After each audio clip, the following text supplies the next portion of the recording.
I just want to start off by saying I appreciate the tough comments because it makes me actually have to think about this and study and research, and let's get into it. Hi guys, if you've never been here before, my name is Kristen and I'm converting to Catholicism in November, and as I learn things, I share them with you.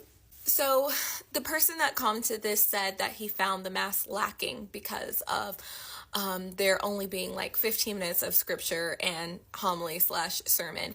And when you're coming from the Protestant world, I can totally understand this because our whole service is just wrapped around, as Protestants, the whole service is wrapped around this sermon, and it's got to be amazing, and it's got to be funny, and it's got to be clever, and there's got to be props, and there's got to be this, and there's got to be that, and the pastor has to talk for a really long time and go into this really in-depth Bible study. Like, I gotta feast on the word right in church. I would say that's a fair observation, except I want to encourage you all to think a little differently about this. We cannot expect a Bible study at church. Hear me out.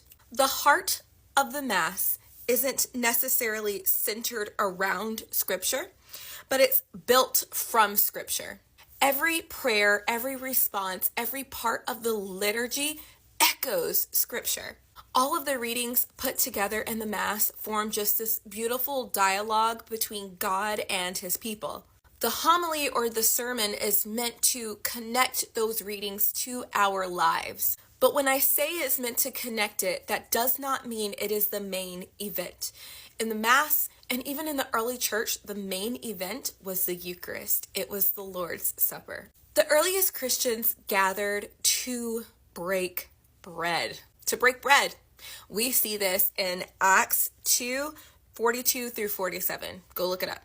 They would have a homily, and then they spent most of their time praying, not listening to an amazing sermon, praying. So while the scripture reading and the reflection might be brief, the entire liturgy is literally scripture being lived and fulfilled right then and there.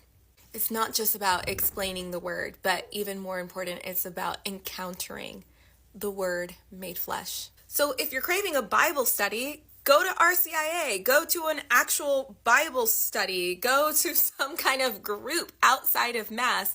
Mass is not the time to study in-depth scripture. Mass is literally where heaven meets earth. It's where the word becomes flesh again right before our eyes, and there's nothing more we could want out of gathering and breaking bread together with our brothers and sisters. So what might seem lacking is actually layered with rhythm, worship, and it's been unfolding this way for the last 2,000 years. I hope this was helpful.